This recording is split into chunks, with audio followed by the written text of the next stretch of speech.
Halo, Assalamualaikum warahmatullahi wabarakatuh. Salam sejahtera bagi kita semua. Halo adik-adik semuanya, perkenalkan saya Latifah Rahmatunisa, mahasiswa Pendidikan Bahasa Indonesia Universitas Siliwangi.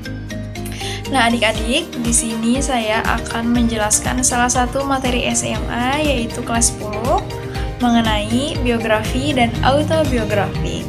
Nah, jadi barangkali dari adik-adik ada yang belum tahu ataupun sudah tahu, dan boleh video ini dijadikan sebagai bahan pembelajaran adik-adik semua.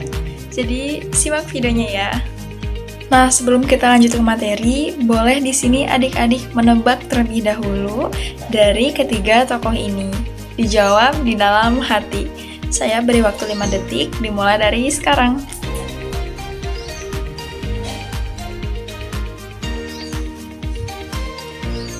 5 cukup. Mari kita bahas, kita tebak satu persatu. Oke, dimulai dari yang paling kiri terlebih dahulu. Jawabannya betul, B.J. Habibie atau Baharudin Yusuf Habibie. Beliau merupakan Presiden Republik Indonesia yang ketiga. Nah, beliau ini dikenal dengan kecerdasannya, kepintarannya, hingga mampu membuat pesawat terbang. Nah, lalu yang kedua yang paling tengah, jawabannya adalah Rocky Gerung atau akrab disapa Bung Rocky. Nah, Bung Rocky ini dikenal sebagai ahli filsafat sekaligus kritikus. Nah, beliau sering hadir pada forum-forum diskusi-diskusi besar yang membahas mengenai filsafat ataupun kritik untuk pemerintahan Indonesia. Lalu yang terakhir ini adalah Jenderal Ahmad Yani. Benar sekali. Nah, Jenderal Ahmad Yani ini merupakan salah satu panglima tertinggi Angkatan Darat pada masanya, dan beliau merupakan salah satu korban dari G30 SPKI tahun 1965 dulu. Tentunya ketiga tokoh ini memiliki perjalanan hidup yang berbeda-beda, dari masa kecil, keluarga, pendidikan, hingga karir, memiliki perjuangan yang berbeda-beda juga. Nah, sama seperti adik-adik semuanya, tentunya memiliki cita-cita ataupun tujuan hidup yang berbeda-beda, sehingga nantinya perjalanan adik-adik akan berbeda-beda dengan teman-teman yang lain. Nah, yang pasti siapapun boleh menjadi apapun. Nah, jadi adik-adik boleh menjadi guru, dokter, polisi, tentara, dan juga cita-cita mulia lainnya. Nah, baik. Setelah ini, mari kita lanjut ke materi. Nah, untuk yang pertama, mari kita bahas biografi terlebih dahulu. Ada 4 poin, yaitu pengertian, ciri-ciri, kaidah kebahasaan, dan juga struktur. Nah, pengertian biografi yaitu riwayat hidup seseorang yang menyajikan sejarah hidup, pengalaman-pengalaman, hingga kisah sukses orang yang sedang diulas. Nah, artinya biografi ini merupakan sebuah teks yang menyajikan cerita tentang perjalanan hidup seseorang, boleh dari masa kecil, keluarga, pendidikan, bahkan hingga tokoh ini sukses, dan yang terpenting adalah biografi ini ditulis atau diulas oleh orang lain. Nah, kemudian ciri dari biografi yaitu memuat informasi berupa fakta-fakta.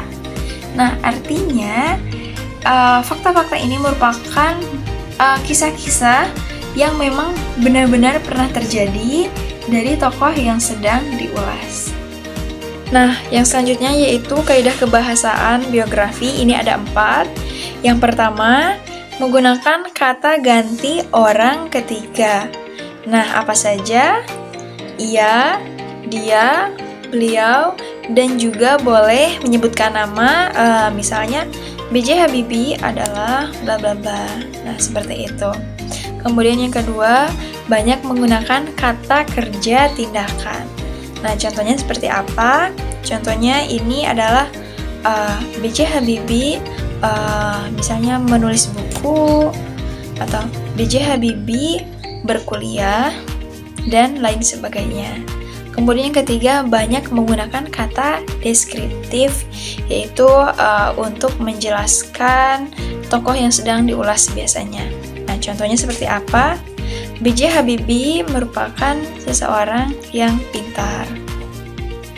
Kemudian yang keempat, banyak menggunakan kata sambung, kata depan, ataupun nomina yang berkenaan urutan dengan waktu. Nah, memang biografi ini mengulas perjalanan hidup yang cukup panjang sehingga di dalamnya tentunya membutuhkan kata depan atau kata sambung ataupun nomina yang berkenaan dengan waktu. Misalnya, setelah itu B.J. Habibie berkuliah di ITB, seperti itu. Nah, lalu yang selanjutnya yaitu struktur dari biografi ini ada 3, orientasi, kejadian penting, dan reorientasi. Nah, yang pertama orientasi, ini biasanya berisi pengenalan dari tokoh yang sedang diulas.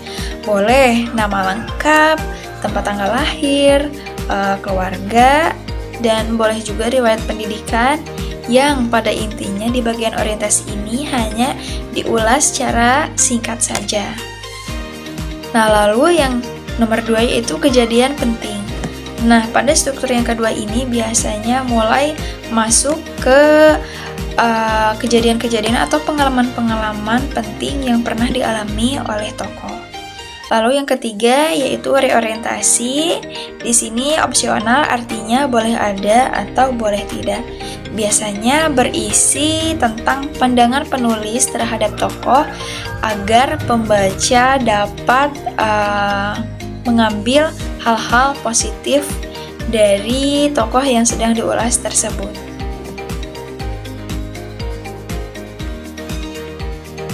Nah, tadi biografi sudah selesai. Kita lanjut ke autobiografi. Ini ada 4, pengertian, ciri-ciri, kaidah kebahasaan, dan juga struktur. Nah, pengertian terlebih dahulu. Autobiografi adalah sebuah tulisan yang menceritakan perjalanan hidup seseorang yang ditulis oleh dirinya sendiri. Nah, autobiografi ini betul sekali bahwa kebalikan dari biografi. Nah, kalau tadi biografi itu perjalanan hidup seseorang yang ditulis oleh orang lain.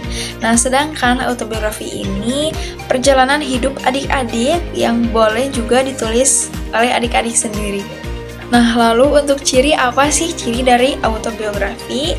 Nah, untuk ciri itu sama saja dengan biografi, yaitu memuat fakta-fakta yang memang benar-benar pernah terjadi atau pernah dilakukan di dalam hidup tokoh yang sedang diulas.